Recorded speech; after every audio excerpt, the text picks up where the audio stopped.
J'aimerais le savoir. Le ministère de la Justice a appelé le procureur général et en revenant, Timon s'a demandé à parler à votre sœur, mais en privé. Est-ce que c'est bon ou mauvais? Nous allons bientôt le savoir. Eden, est-ce que ça va? On ne peut mieux, oui. Oh, je peux? Je vous en prie. Il y a moins de 10 minutes, je vous disais que c'était parfois très difficile de juger en parfaite connaissance de cause un homme qui est placé à un poste important. Eh bien, je dois admettre maintenant que j'avais assez mal jugé Keith Timmons. Et j'étais persuadée que c'était un homme dur et inflexible et qu'il était sans scrupules, sans cœur, vindicatif et opportuniste. Mais j'avoue que je n'avais pas remarqué qu'il avait le sens des réalités également. Et il vient de m'apprendre qu'il prendrait les mesures nécessaires en ce qui concerne M. Cruz Castillo.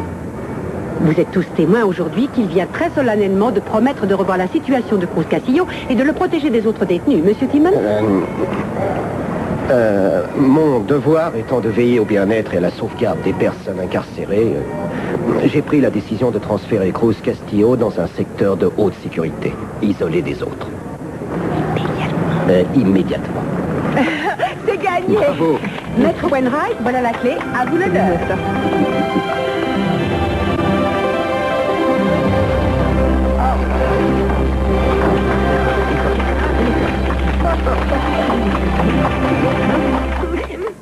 Qu'est-ce que vous attendez de moi? La caméra a tout enregistré, ce n'est pas une garantie suffisante. Avec vous, on ne prend jamais assez de garanties. Nous voulons votre signature. C'est une demande raisonnable, non?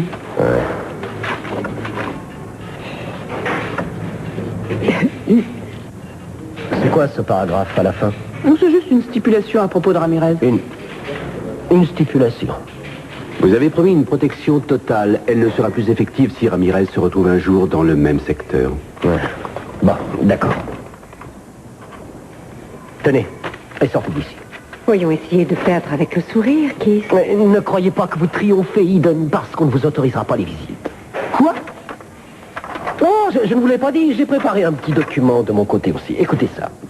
Étant donné les mesures exceptionnelles qui ont été décidées afin de mieux veiller à la sécurité en milieu carcéral de Cruz Castillo, le prisonnier n'est plus autorisé à recevoir de visite, à l'exception de celle de ses avocats pour toute la durée de son incarcération dans la prison de Santa Barbara.